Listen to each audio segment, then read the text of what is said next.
Ciclo menstrual y menopausia. Desde la aparición de la primera menstruación, también conocida como menarquia, hasta la desaparición de la regla, conocida como menopausia, las mujeres no embarazadas experimentan unos cambios cíclicos secuenciales en los ovarios y en el útero. Cada ciclo tiene una duración de unos 28 días e implica la preparación de un ovocito por el ovario y la adecuación del endometrio para recibir a este en el supuesto en que quede fertilizado. Si la fertilización no se produce en el endometrio, este se desprende del lecho compacto y esponjoso que había preparado, dejando unas áreas hemorrágicas que produce el sangrado menstrual. Hay dos ciclos que se producen simultáneamente. El ciclo ovárico, que consiste en la maduración de un folículo y expulsión de un ovocito, y el ciclo menstrual o ciclo endometrial, que consiste en la preparación de un lecho apto para recibir al ovocito, y si éste no está fertilizado, en la eliminación del mismo. Ambos ciclos están regulados por un conjunto de hormonas procedentes del hipotálamo, de la hipófisis y de los folículos ováricos.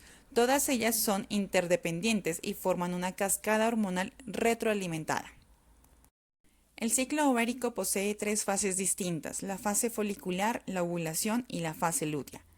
El primer día de ciclo es el primer día de la menstruación y por tanto el día en que empieza la fase folicular. En esta fase se desarrolla el folículo desde la fase primordial hasta el preovulatorio. Los folículos primordiales están constituidos por ovocitos inmaduros que deben acabar todavía la formación del óvulo. La hormona folículo estimulante, o conocida por sus siglas FSH, aumenta ligeramente en la primera mitad de esta fase, estimulando a varios folículos primordiales.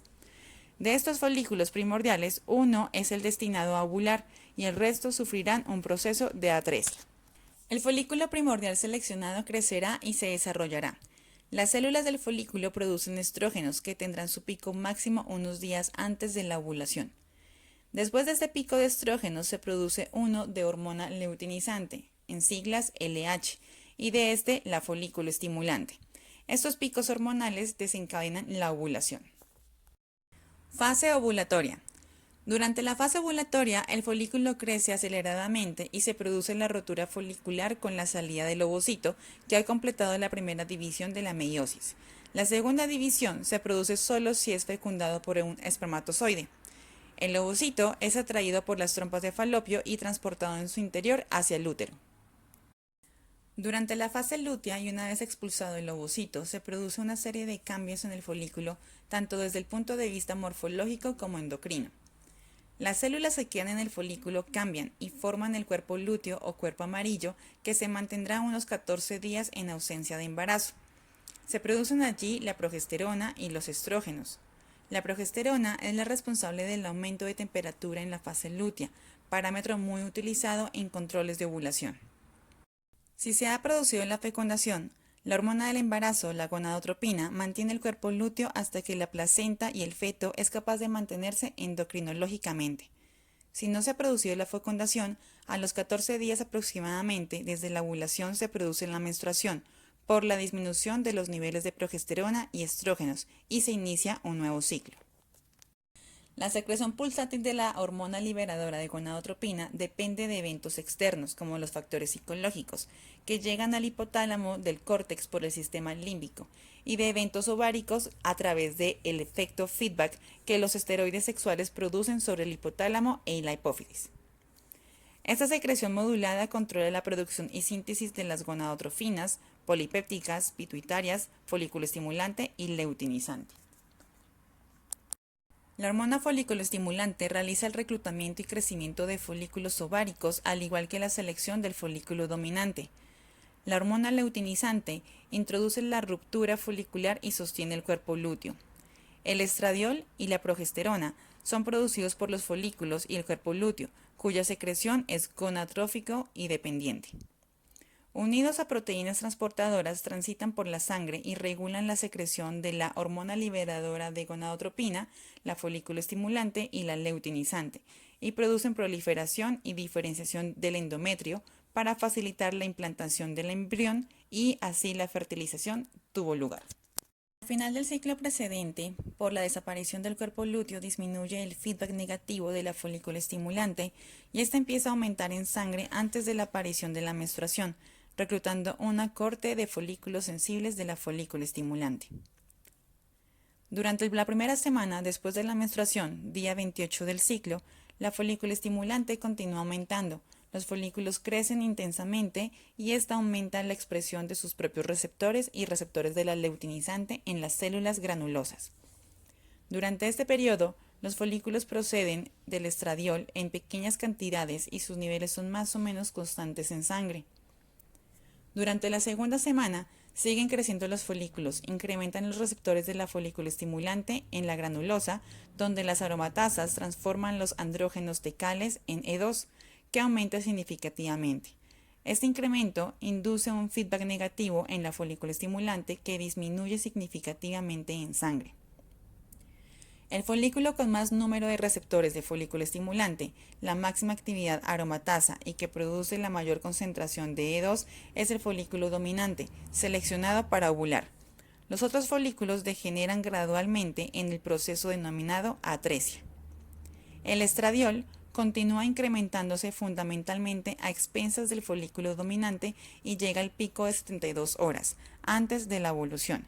Este alto nivel de E2 induce por feedback positivo una pequeña producción de folículo estimulante y luteinizante que determina su pico. La ruptura folicular o ovulación ocurre 36 horas después del pico de la luteinizante.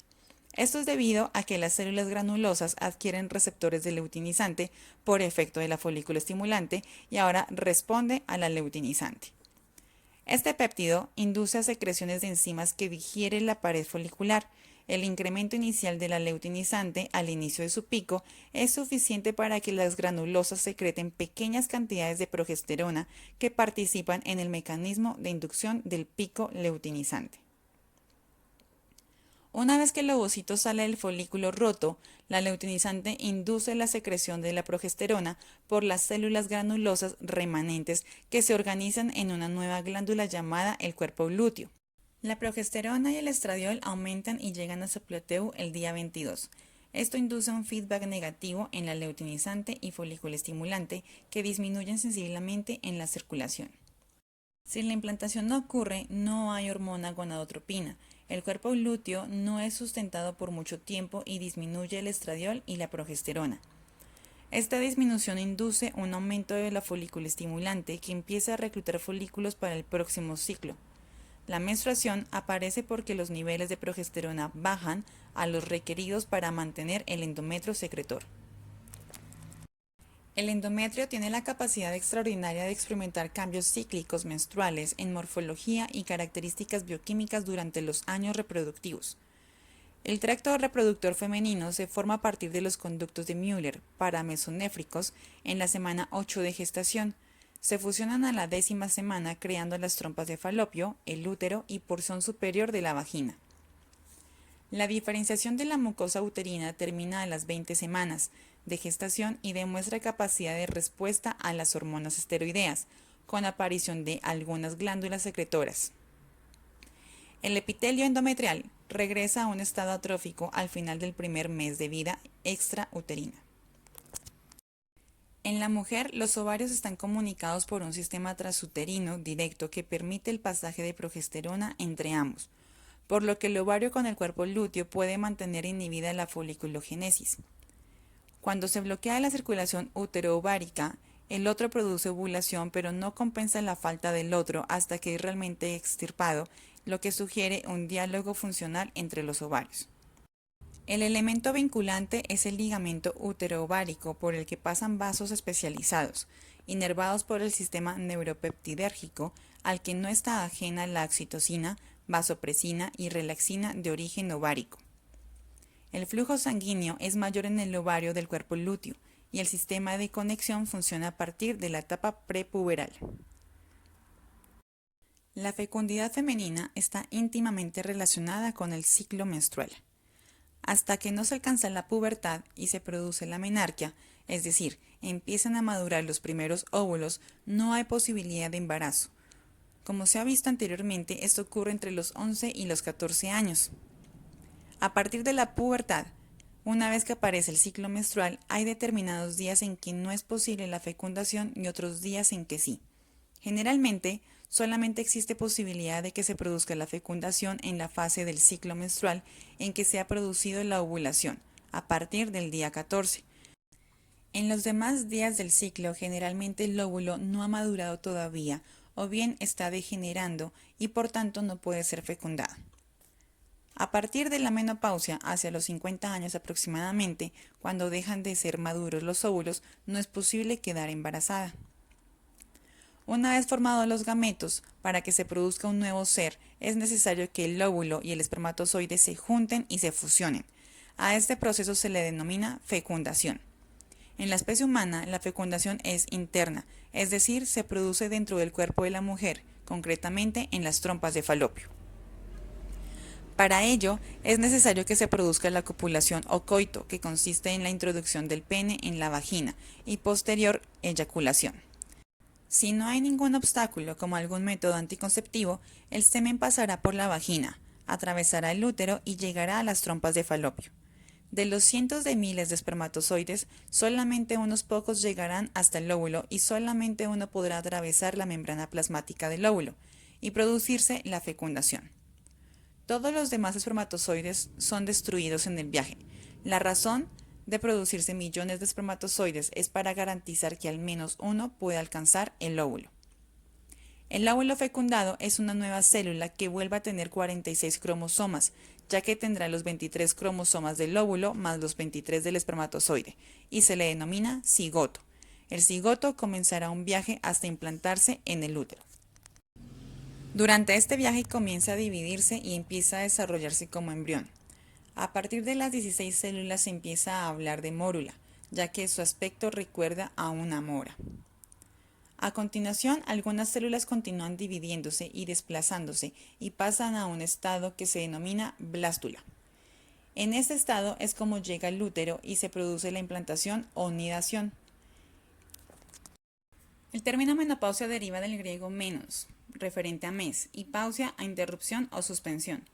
La mejor definición para este estado fisiológico podría contemplar el cese definitivo de la menstruación por agotamiento de la respuesta ovárica sensible a gonadotropinas.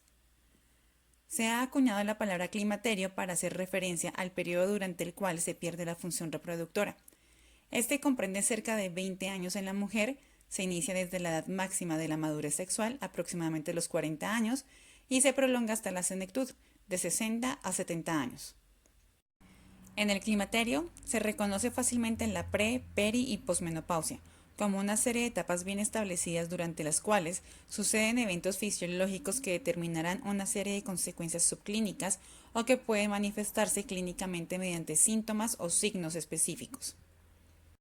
Durante los ciclos ováricos previos a la menopausia, la concentración sérica de estradiol es aproximadamente 2/3 o menos, correspondiente a 50 a 120 picogramos por mililitro, de lo que podría determinarse en la mujer en vida reproductiva, de 150 picogramos por mililitro, y la concentración de folículo estimulante al no recibir la retroalimentación de la respuesta ovárica. Esta se incrementa hasta en un 50%. La paciente se encuentra entonces en una etapa premenopáusica y con relativa frecuencia puede presentar sangrado uterino anormal, tensión premenstrual o patología mamaria y encontrarse en riesgo de desarrollar hiperplasia endometrial. Al instaurarse la menopausia, los niveles circulantes de la folículo estimulante y luteinizante se elevan dramáticamente, existiendo un predominio de la primera que se relaciona con disminución de la secreción de inhibina. La menor elevación en los niveles de la luteinizante probablemente está medida por beta-endorfinas. Los niveles de estradiol caen hasta 20 picogramos mililitro o menos. Generalmente la progesterona también se encuentra disminuida y hay una alteración en los pulsos de la gonadotropina. En esta etapa predominan los cambios vasomotores por alteración en el centro termorregulador. En general, en situaciones de normalidad, la sangre menstrual va a presentar 3 tonalidades: rojo claro o rosáceo. Suele ocurrir en los primeros días de la regla cuando la pérdida de sangre es menor. Solo si se mantiene este color a lo largo de toda la menstruación, conviene comentárselo directamente al ginecólogo, ya que puede haber alguna disfunción hormonal. También es síntoma de que en breve la mujer empezará con la menopausia. Rojo intenso. Es lo más habitual a partir del segundo o tercer día de regla. Se trata de una sangre reciente, es decir, de los vasos sanguíneos que se acaban de romper con el descamado del endometrio.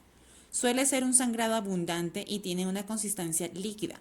No obstante, si el sangrado dura más de 8 días con este tono, hay que ir directamente al médico, ya que podría ser síntoma de miomas o pólipos en el endometrio. Marrón oscuro. Suele ser una sangre que lleva tiempo retenido en el útero y es antiguo, de una menstruación anterior y que el organismo de la mujer ha tardado más en expulsar. Se debe a que la sangre, cuando pasa algún tiempo, adquiere ese color amarronado. Normalmente se produce cuando el manchado es escaso, aunque puede tener una consistencia fluida. Sin embargo, si se tiene algún matiz amarillento o también algún olor desagradable, es indicativo de infección. Rojo pálido. Si la mujer observa que su menstruación es muy acuosa y de color muy claro, sobre todo si usa copa menstrual, quizás puede deberse a una fuerte anemia ferropénica. En cualquier caso, conviene que se acuda directamente al ginecólogo para que sea necesario tomar suplemento de hierro. Color naranja o rojo anaranjado. Las secreciones vaginales que no sangran en la regla en color anaranjado o amarillento puede ser signo de una infección. Si además presenta un fuerte olor a pescado, conviene acudir directamente al ginecólogo.